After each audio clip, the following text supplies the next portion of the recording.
Donc Ibn al-Mundhir nous dit,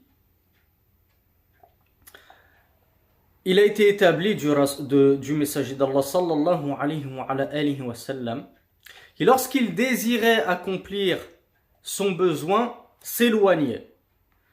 Mais il a été clarifié, il a été explicité, tabayyana, il nous est apparu que lorsqu'il voulait uriner, donc c'est plus précis que le besoin. Le besoin naturel, ça peut être par devant, ça peut être par derrière. Là, il nous dit, il s'éloignait lorsqu'il voulait accomplir ses besoins. Mais lorsqu'il voulait uriner, ah là, vraiment, il n'y a plus de doute, on parle de l'urine. Falam yataba'ad anhum. Il ne s'éloignait pas d'eux. Mais ce qui est préférable, c'est qu'il s'éloigne d'eux lorsqu'il souhaite al-ra'it. Al-ra'it, c'est la défécation. Et pour ceux qui ne comprennent pas ce mot, j'emploie ce mot parce que je le trouve justement pas cru. Déféquer, c'est faire ses besoins naturels par derrière. Donc, il nous dit, il est préférable, lorsqu'il souhaite déféquer, de s'éloigner très loin des gens. Mais lui autoriser d'uriner pas très loin de bil qurbi minhum, c'est-à-dire proche d'eux. Donc, c'est-à-dire que si tu as quelqu'un qui est à 15-20 mètres de toi, tu peux uriner. Tu n'es pas obligé de t'éloigner encore plus. Il faut que je prenne le bus, que je descende à 4 stations, là où il n'y a personne, dans un endroit désert, sur un parking. Non, tu peux uriner, même s'il y a des gens pas très loin, à partir du moment où, et c'est le plus important, tu caches ta aura, tu caches ta nudité. Il ne faut pas qu'ils voient ta nudité. Ça, on le tient du hadith qui est rapporté dans les Sunan, d'Al-Mughira ibn Shu'ba radiyallahu anhu, qui a dit kana Rasulullah sallallahu alayhi wa sallam idha dhahaba li hajatihi ab'ada al-madhhab. Le messager d'Allah sallallahu alayhi wa sallam, lorsqu'il voulait accomplir ses besoins, s'éloignait des gens. Le prophète n'était pas grossier et vulgaire et indécent et impudique comme ces gens de nos jours qui, comme je l'ai dit, urinent en file indienne, les uns à côté des autres. Et le pire, c'est que pendant qu'ils tiennent leur instrument et qu'ils urinent les uns à côté des autres, eh bien, ils se parlent. Et toi, qu'est-ce que tu as fait ce week-end? Et comment va ta femme? Et blablabla, blablabla. La hawla wa la quwwata illa billah. Ça, en islam, ça n'existe pas. On est bien d'accord. L'imam Ibn Abdel Bar nous avait dit لأن كل بائلة تفيح يعني يخرج رائحة كريهة. L'imam Ibn Abdel Bar nous dit on ne s'approche pas trop de quelqu'un qui urine assis, mais on peut s'approcher de lui debout, parce qu'il nous dit, il a justifié cela en disant parce que l'urine dégage une mauvaise odeur. Et là je vous avoue que je n'ai pas compris. Et je ne suis jamais tombé sur cette différence, à part dans ce livre-là et à part chez l'imam Ibn Abdel Bar.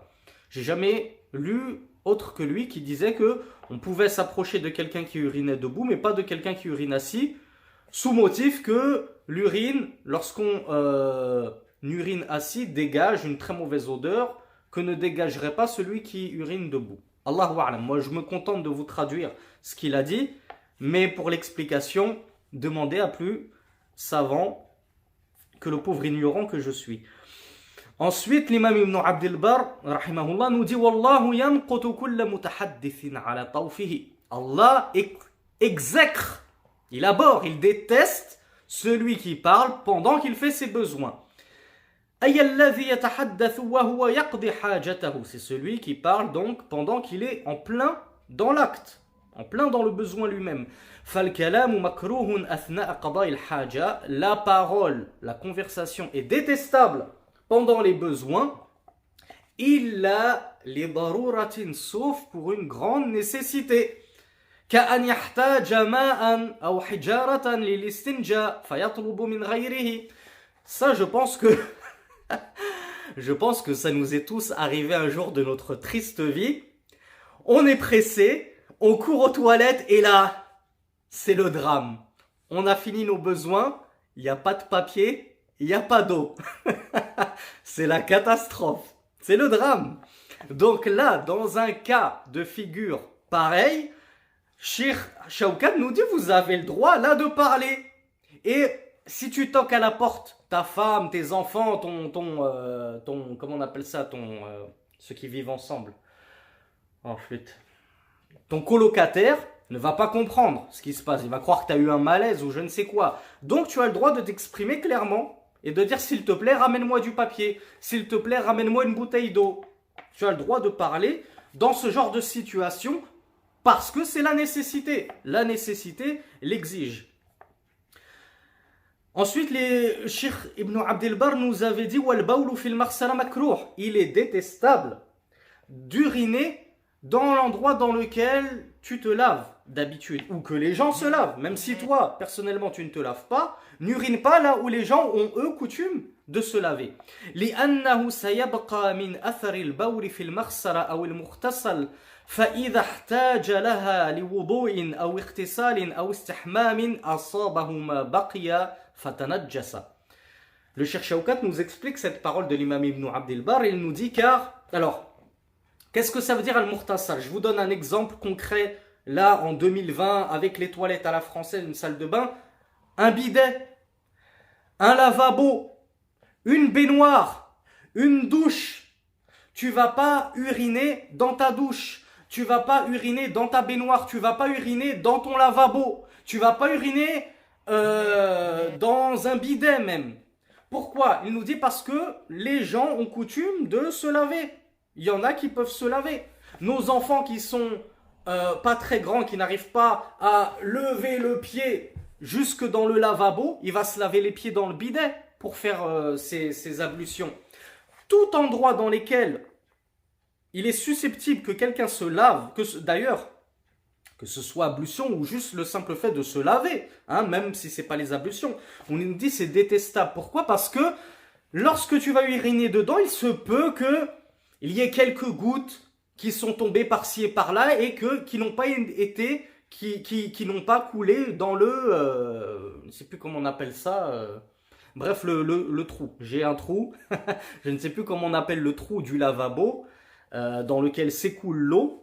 Donc tu vas uriner, certes, la plus grosse partie va s'écouler là-dedans, jusque dans les canalisations, mais il peut y avoir quelques gouttes.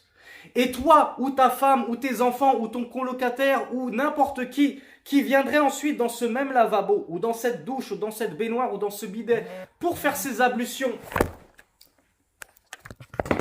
il va poser son pied, il va poser son pied pour se laver.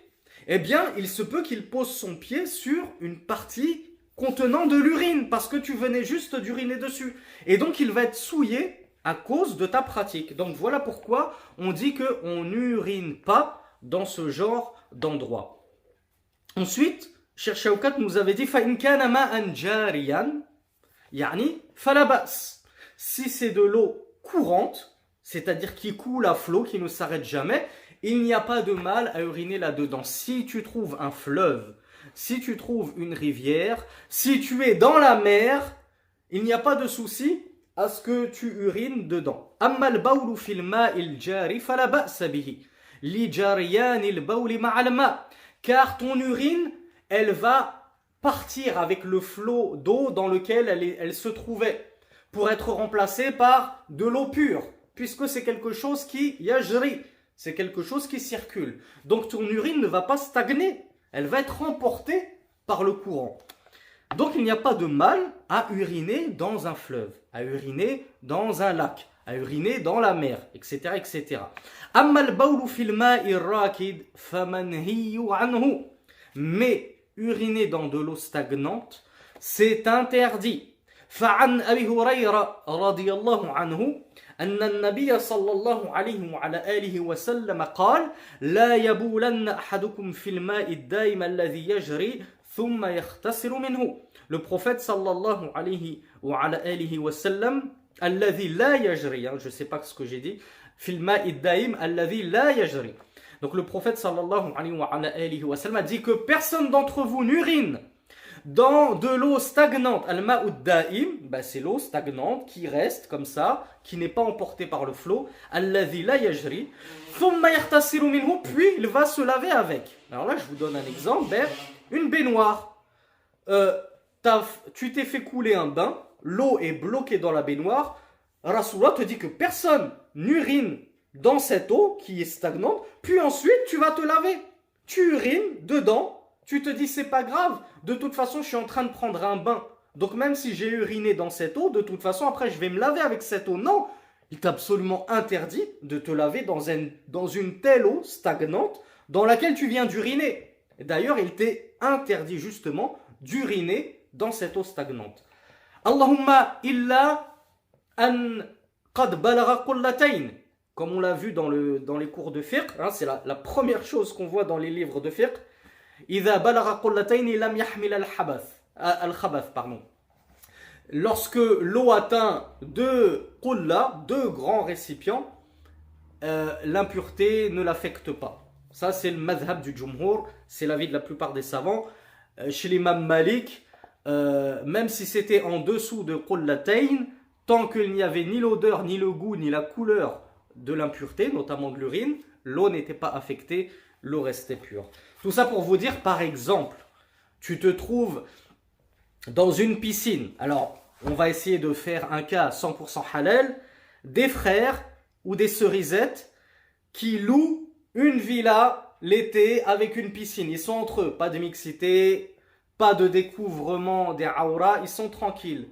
Mais il y en a un, le pauvre, il n'a pas pu se retenir, il a uriné dans l'eau, même il a émis que quelques gouttes d'urine. Ensuite, il est parti finir le reste de sa besogne aux toilettes.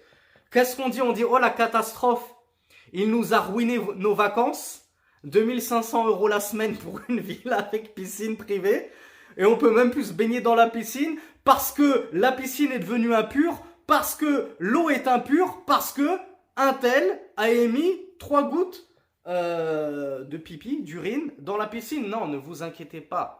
On vient de le dire, lorsque l'eau, quand bien même elle est stagnante, on est d'accord que l'eau d'une piscine, c'est stagnant.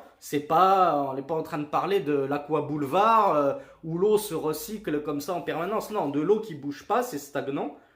Si elle atteint une telle proportion, et notamment qullatayn, qui correspond à des 800 et quelques litres, 867 litres, je ne me souviens plus du chiffre exact.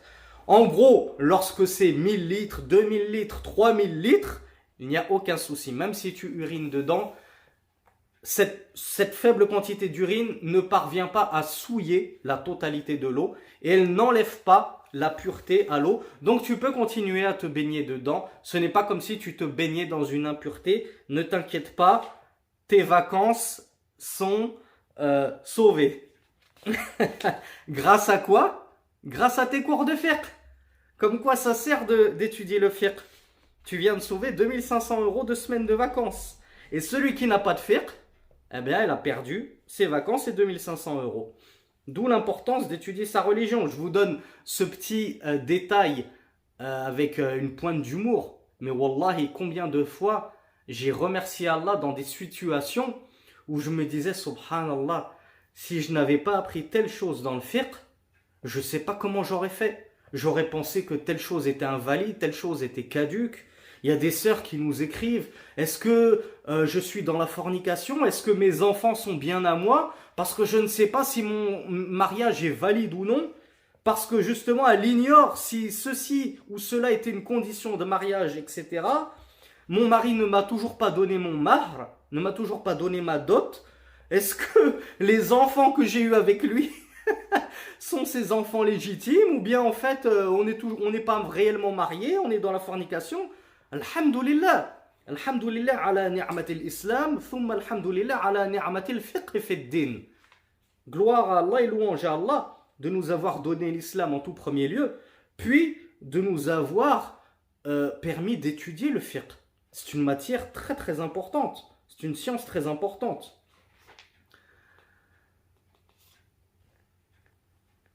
Alors ici se terminent les propos de l'imam Ibn Abd al-Barr. Et Cheikh Shawkat a eu la bonne idée d'ajouter quelques bienséances, quelques bonnes convenances, des bons comportements relatifs au fait de faire ses besoins, qu'a oublié de mentionner l'imam Ibn Abd al-Barr. Il nous dit par exemple, al-Oula, premier des bons comportements que n'a pas évoqué l'imam Ibn Abd al-Barr, عدم استقبال واستدبار القبلة.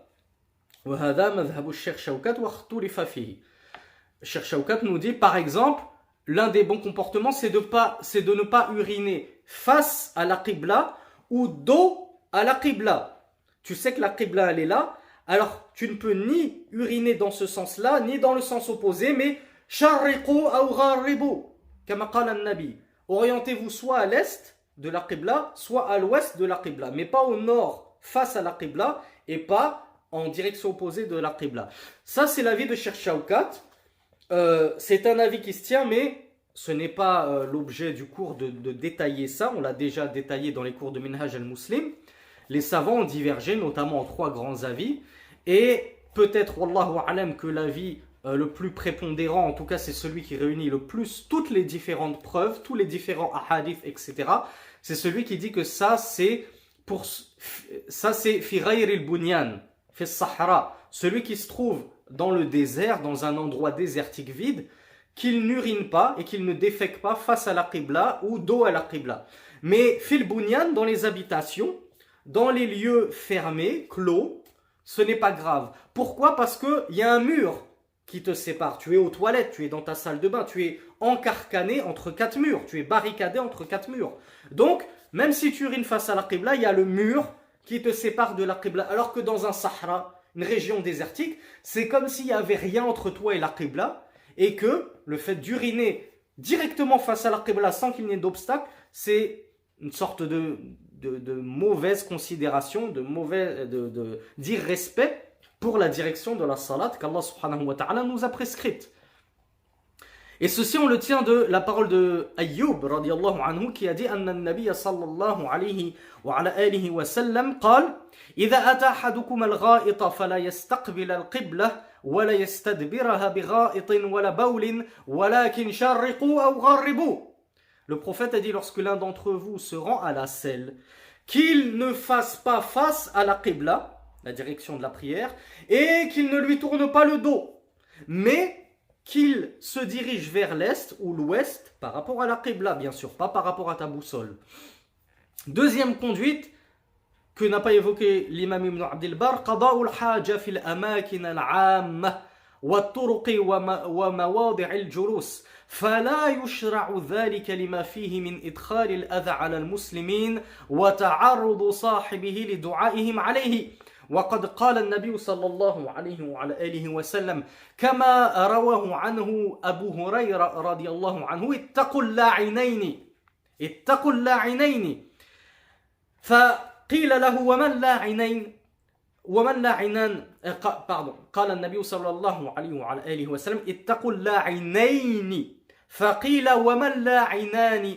Pour ceux qui ont étudié la langue arabe, ils vont comprendre pourquoi je me suis repris. قال الذي يتخلى في طريق الناس وأفنيتهم والحديث أخرجه الإمام مسلم. Donc Abu Huraira nous rapporte que le prophète sallallahu alayhi wa sallam a dit éloignez-vous, évitez les 2 maudisseurs. C'est une métaphore pour dire les 2 choses par lesquelles vous allez vous attirer la malédiction des gens. Donc le prophète a dit éloignez-vous des 2 maudisseurs. Ils lui ont dit et qu'est-ce que les 2 maudisseurs? Il a dit le fait de faire ses besoins dans les chemins des gens. Tariqun nas, c'est la voie publique, les chemins des gens, les routes des gens, les trottoirs des gens. Wa afniyatihim, al-afniya c'est tout ce qui est la cour des gens, la terrasse des gens, et englobe avec cela les jardins des gens. Le Cheikh Shawkat nous dit ay ittaqul amrayn al-jalibayn lil-la'n al-ba'ithayn lin-nas alayhi فهو سبب للعن والدعاء على صاحبه ومعنى طرق الناس وأفنيتهم أي أماكن مرورهم ومواضعها وأماكن ظلهم واستظلالهم وفناء دوارهم وساحاتها. Donc le Cheikh Shawkat nous dit que le prophète, lorsqu'il nous a dit éloignez-vous des 2 maudisseurs et qu'on lui a dit qu'est-ce que c'est, il a dit c'est le fait de déféquer, de faire ses besoins dans les chemins des gens et dans Afniyatihim, leurs cours, leurs terrasses, etc. Il nous dit car ce sont des endroits où les gens circulent. Donc tu ne vas pas uriner, tu ne vas pas déféquer dans un endroit où tout le monde circule. Et tout le monde va marcher sur ton impureté. Et tout le monde va être souillé à cause de ton impureté que tu as laissée à cet endroit-là. Et les endroits aussi où, même Cheikh Shawkat l'a oublié, comme quoi, wa fawqa kulli dhi ilmin alim, au-dessus de tout possesseur de science, il y a un savant. Tout le monde oublie, et moi j'oublie plein de choses, et il y a des gens qui vont venir après moi et qui vont dire, voilà, l'imam ibn Abdel Bar, il a oublié ceci, mais Cheikh Shawkat, il a oublié cela, et le frère Sami, il a aussi oublié de mentionner cela. On oublie tous. C'est normal.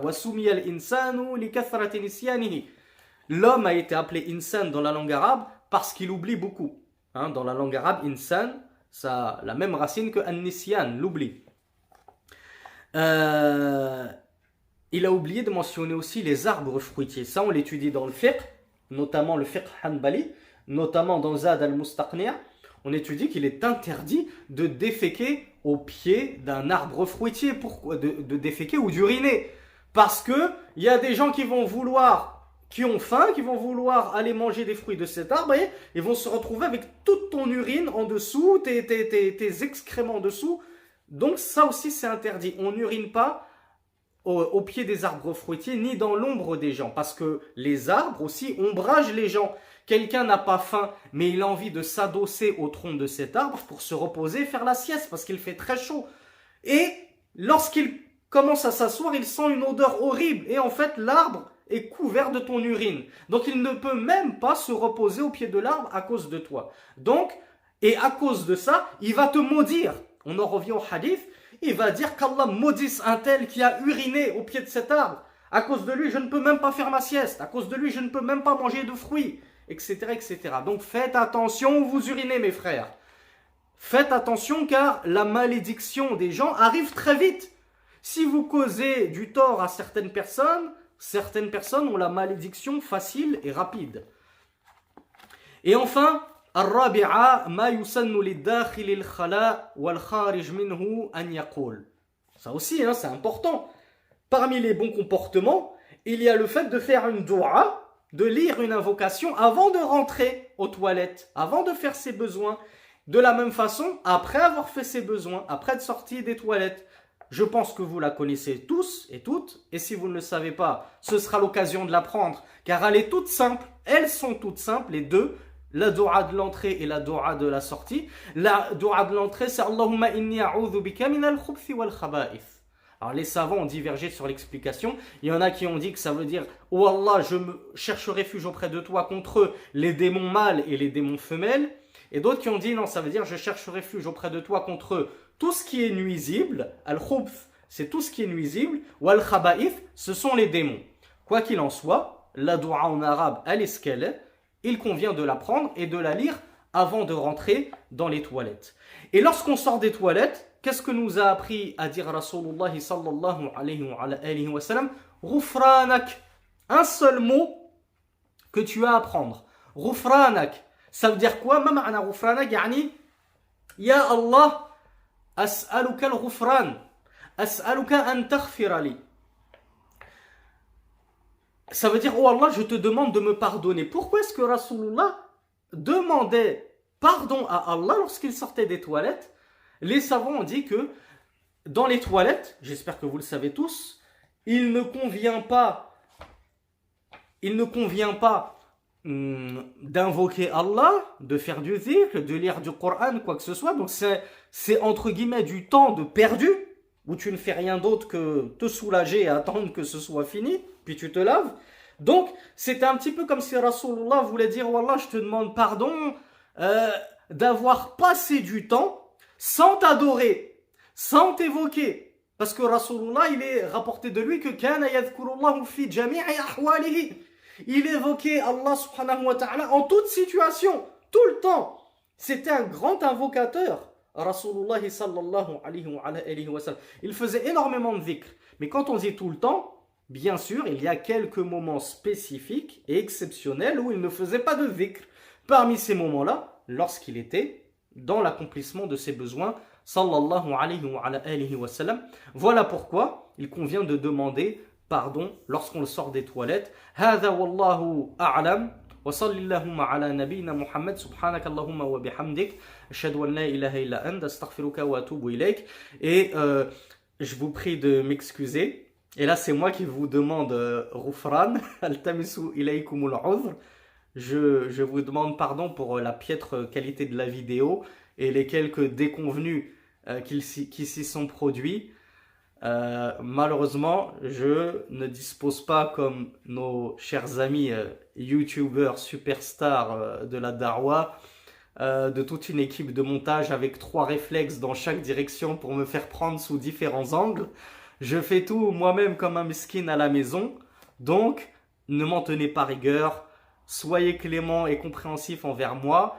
Je pense, et j'espère que c'est votre vision des choses aussi, et votre mentalité, votre philosophie de vie, que le plus important, ce n'est pas le contenant, mais le contenu.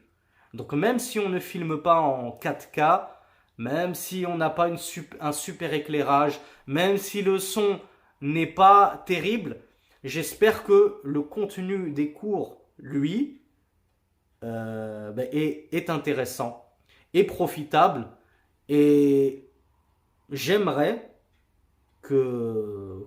moi j'aimerais forcément que tout musulman raisonne ainsi, que je préfère écouter un vieil audio datant de 1980 de Sheikh Al-Albani rahimahullah où ça grésille de partout, on n'entend rien, c'est vrai que c'est pas agréable à l'oreille, mais en 1 heure de cours je retire des fawaïd et des fawaïd et des fawaïd comme je n'en retirerai jamais en 1 seule heure de cours avec Sheikh Al-Albani, comme je n'en retirerai jamais si je passais ma vie à écouter du Mun'im, Boussena ou toute la clique, tout ce que vous voulez. Quand bien même eux, ils font de super vidéos avec un super son, une super lumière, tip-top qualité, des équipes qui les prennent sous tous les angles, ils font attention au décor et tout. Mes chers frères, mes chères sœurs, je sors complètement du cours, mais c'est un modeste rappel. Ne focalisez pas sur le contenant. Barakallahu fikum. Vous allez le regretter. Bien sûr, si on peut joindre la qualité du contenu et du contenant, c'est un khayr. Moi, j'essaie modestement de faire autant que je peux. J'ai même investi à mes frais dans un micro pour que le son soit meilleur. J'ai investi dans une webcam pour ne pas me prendre avec mon vieux téléphone, etc., etc., etc. Mais j'ai des limites financières et technologiques. Donc, barakallahu fikum, ne focalisez pas sur le contenant. Qu'Allah m'aide à proposer un contenant à la hauteur du contenu. Mais je pense, et c'est pas je pense, je vous le dis, la vérité c'est que le contenu est prépondérant et il passe avant tout.